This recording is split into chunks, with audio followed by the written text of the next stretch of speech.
We are in A Course in Miracles. This is the Foundation for Inner Peace, 3rd edition. We are in chapter 19, the attainment of peace. Due to my surgery, I am pre-recording this, but it will be released on the correct days. But this is section 2, sin versus error. But that's probably why you still hear the same snoring that you heard yesterday, because it's the same time here. Okay. It doesn't matter, right? So let's go ahead, and I'm going to open with a prayer today. I think I'd like to do this maybe once a week. I miss it, and I pray on my own, but I think it's nice to pray here, joining with you, joining as one. Dear Father, if left to my own devices, my perception will be skewed. I surrender to you everything that I think and feel. Letting go of everything. God, please take my past, plan my future. Send your spirit to redeem my mind. Help me to be free. Help me to be a conduit of your love and light today in this world. Help me to recognize the love and light that all of my brothers are, be they political figures, neighbors, enemies, perceived enemies. Anybody who brings up animosity in me, let me see their innocence and light. God, please allow me an open mind for a new experience in all that I do today. Please help me to bear witness and be a conduit of love and light in this world. And so it is. Amen. Thank you. I needed that.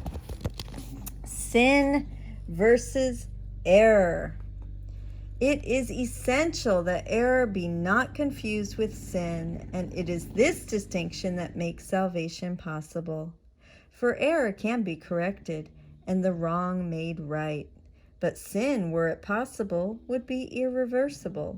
The belief in sin is necessarily based on the firm conviction that minds, not bodies, can attack. And thus the mind is guilty, and will forever so remain unless a mind not part of it can give it absolution. Sin calls for punishment as error for correction, and the belief that punishment is correction is clearly insane.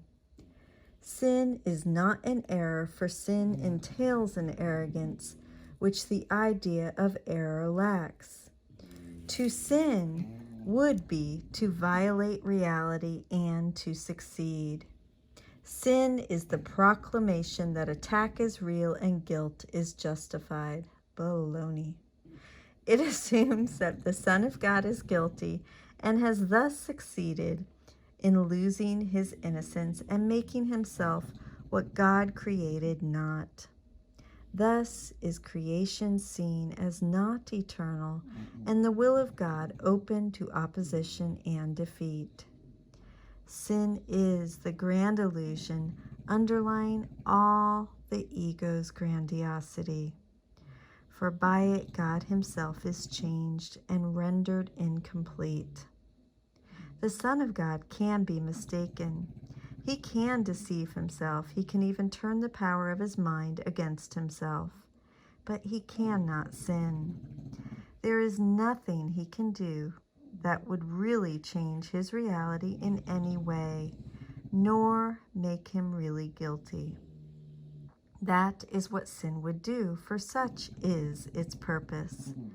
Yet for all the wild insanity inherent in the whole idea of sin, it is impossible.